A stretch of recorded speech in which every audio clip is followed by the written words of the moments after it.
ఆ గ్రామంలో త్రాగేందుకు శుభ్రమైన నీరు లేదు. రోగాల బారిన పడితే వైద్యం చేయించుకునే సదుపాయం లేదు. గుంతలు పడ్డ రోడ్లు, ప్రమాదపు అంచులు. అక్కడ అన్ని సమస్యలే. ప్రజల కష్టాలు పట్టించుకొని సర్పంచ్ స్వార్థ ప్రయోజనాల్లో మాత్రం ముందుంటాడు. మంచిర్యాల జిల్లా దేవాపూర్ గ్రామ పంచాయతీ సమస్యలపై T channel special story. Mancherial జిల్లా కాశీపేట మండలం దేవాపూర్ గ్రామ పంచాయతీ సమస్యలకు నిలయంగా మారింది. తాగడానికి నీరు లేదు, సరైన రోడ్లు లేవు, వైద్య సదుపాయం లేదు. ఇన్ని సమస్యలు ఊరిని కుదిపేస్తున్నా సర్పంచ్ మాత్రం నిమ్మకు నీరెత్తినట్లు వ్యవహరిస్తున్నాడు. తాను బాగుంటే చాలు, ఇతరులు ఎక్కడ ఎలా పోతే నాకేంటి అన్నట్లు వ్యవహరిస్తున్నాడు. ఎన్నికల సమయంలో వీర లెవెల్లో స్పీచ్లు దంచి పదవి దక్కగానే స్వార్థపరుడిగా మారిపోయాడు. తన ఇంటి పరిసరాల్లో సీసీ రోడ్లు వేయించుకున్న సర్పంచ్ ప్రజల బాధను మాత్రం పట్టించుకోవడం లేదు. గతంలో ఇదే గ్రామ పంచాయతీకి చెందిన పెద్దాపూర్లో సరైన రోడ్లు, వైద్య సౌకర్యం లేక ఇద్దరు గర్భిణీలు మృత్యువాత పడ్డారు. అయినా సర్పంచ్, ప్రజాప్రతినిధులు, అధికారుల్లో కనీస స్పందన లేదు.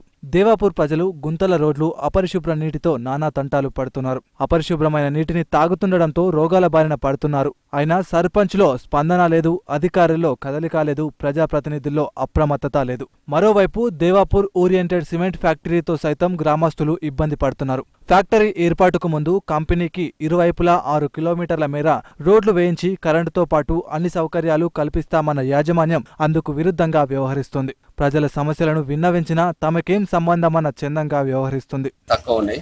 ఇప్పుడు వాసాన్ని చూస్తారంటే ఇప్పుడు ఏందనంటే ఇప్పుడు దేవపూర్ అంటే మెయిన్ రోడ్ నుంచి ఆటో స్టాండ్ నుంచి ఇప్పుడు దేవపూర్ ఊళ్ళకి పోయేందుకు రోడ్ అయితే అధ్వానంగా తయారైంది. వాగు వస్తుంది. చికెన్ సెంటర్ నంబర్లు కూడా పట్టించుకుంటారు.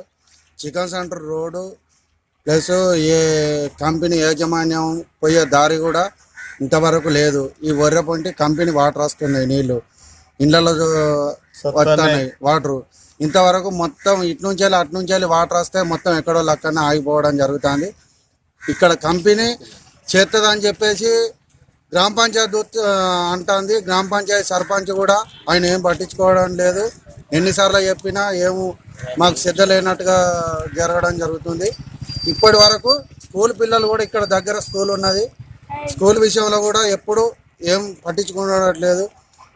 ఏదైనా కూడా ఇక్కడ గ్రామ పంచాయతీ చూసుకుంటామని చెప్పేసి కంపెనీ నుంచి వెళ్ళి, యాజమాన్యం నుంచి వెళ్ళి డబ్బులు కూడా ఫండ్స్ గ్రామ పంచాయతీకి వస్తున్నాయి, కానీ ఇంతవరకు ఇవ్వడం లేదు. కంపెనీ ఏమని యాజమాన్యం చెప్పిందంటే ఇక్కడికి వెళ్ళి ఒక 6 కిలోమీటర్ల వరకు మా బాధ్యత అని చెప్పింది. ఇంతవరకు ఏ రోడ్డు కూడా వేయించడం లేదు. ఇప్పటికి 18 సంవత్సరాలు అవుతుంది. వరి వచ్చినప్పుడల్లా వాటర్ ఇళ్ళకి వస్తున్నాయి. హైదరాబాద్